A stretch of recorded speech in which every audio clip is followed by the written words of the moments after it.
Está no ar mais um UNG Ciência.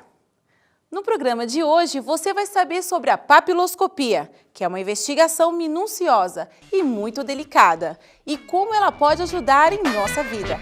Confira!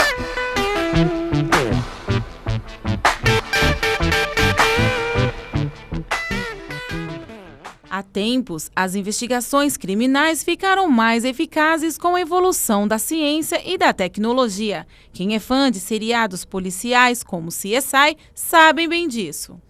A papiloscopia, Michele, ela é uma ciência, assim como todas as outras ciências, ela está em processo de evolução. Então, é uma ciência, hoje a papiloscopia é uma ciência que estuda a identificação humana. Isso ocorreu já através dos tempos, mas hoje especificamente a papiloscopia ela estuda a identificação do ser humano. Essa identificação ela pode se dar por várias formas dentro da papiloscopia. Ela pode ser uma forma de identificação das pontas dos dedos, que a gente chama de datiloscopia, que é a mais comumente conhecida. Pode ser pela palma das mãos, que se chama quiroscopia, que é o estudo da palma das mãos, e pode ser pela sola dos pés, que é aquele famoso teste do pezinho, que a gente chama de podoscopia. O ser humano já estudava o desenho digital dos dedos, desde a época dos primatas, e foi evoluindo com o passar do tempo. O estudo da papiloscopia, por ser uma ciência, ela foi evoluindo através dos tempos. Só para você ter uma noção, a papiloscopia, o homem, o ser humano, ele já estudava o desenho digital, o desenho dos dedos, desde a era pré-histórica. Tem um precipício na Nova Escócia, que é uma província do Canadá, onde tem um desenho que é atribuído para primatas, onde é uma palma de uma mão com seus desenhos, como já identificando, ou seja, o próprio primata ele já sabia que havia desenhos, não sabia para que servia, mas já sabia para que existiam. A técnica da papiloscopia é uma ferramenta fundamental na investigação criminal.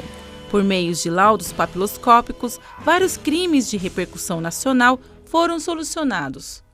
No caso do Skincariol, o homicídio dele, um investigador estava analisando a área externa da residência e ele viu que havia uma torneira no chão, assim, próximo ao chão, uns 15 centímetros do chão, e havia uma marca de sapato entre a torneira e o alto do muro. Aí ele falou, bom, se foi o homicida que colocou o pé, então ele deve ter apoiado nas calhas desse muro. Então ele falou, se ele apoiou nas calhas do muro, ele deve ter deixado as impressões digitais na calha. Aí ele subiu, eles foram até o telhado e verificaram que tinham as 8 impressões digitais deixadas pelo criminoso. E lá eles colheram essas impressões da calha, fotografaram, revelaram, ampliaram e por meio dos suspeitos, pôde chegar à identificação do criminoso. Esse pincel é passado no local, houve um crime nesse ambiente, os vestígios foram encontrados nessa localização, então a arma do fogo, a arma do crime foi encontrada nessa localização, a cápsula deflagrada foi encontrada nessa localização, toda a investigação vai se dar nessa localização.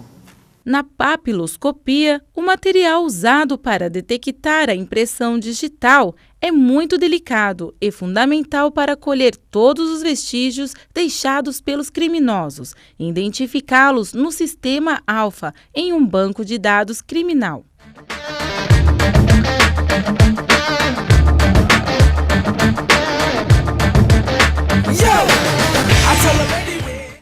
A papiloscopia, no começo do século XIX, ela era extremamente rudimentar. O Juan Vucetich, ele utilizava tinta tipográfica e um rolo para coleta de impressão digital. Hoje em dia, isso é feito com leitura ótica. Então, se você vai renovar hoje uma habilitação junto ao Detran, você só renova ela por meio de coleta de impressão digital meio óptico. Não é mais feito com tinta tipográfica, nada disso. E isso na área civil. Na área criminal, então, a evolução se deu enormemente. Na Polícia Civil de São Paulo, tem hoje 3 sistemas que utilizam processo datiloscópico, por meio da papiloscopia, para investigação.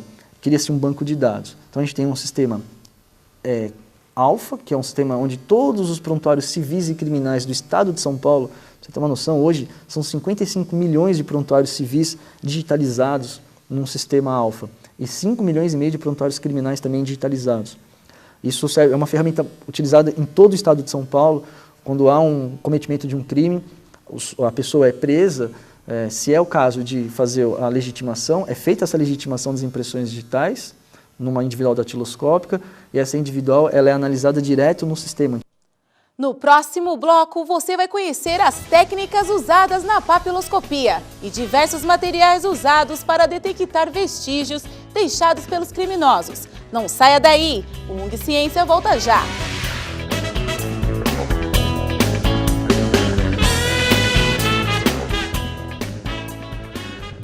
Eu já vaguei pelo desconhecido, peguei atalhos errados, implicava com a minha irmã só porque ela era linda. Sentei na última carteira para a professora me esquecer. Me encolhi feito caracol porque tinha espinhas na cara. Já chorei por nada e já ri por tudo. Provei bebidas amargas porque achava que a vida era um porre. Me apaixonei perdidamente. Achei tudo lindo. Desisti, fugi, voltei, reconciliei. Eu reconheço meus pontos fracos e não desisto nunca. Corro atrás, vou à luta. É preciso ser lagarta para virar borboleta e voar por aí. Só que eu morro de medo de altura. Borboleta!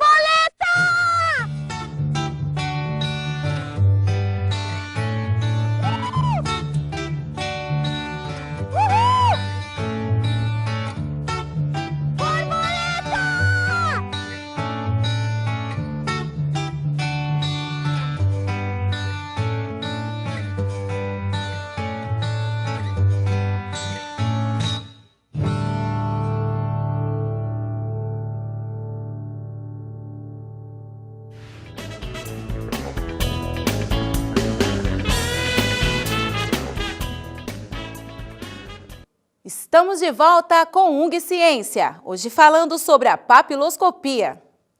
Desde muitos anos, a coleta de digitais é usada para a identificação dos seres humanos.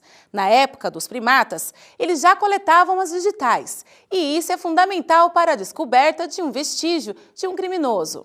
E nos dias de hoje, de que forma é feita essa investigação? E de qual forma é guardado os dados criminais? Você confere agora!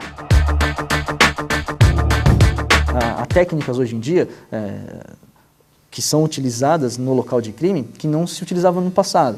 No passado, tem alguns modelos aqui, a gente utilizava sempre o mesmo material, que seriam esses pós-reveladores.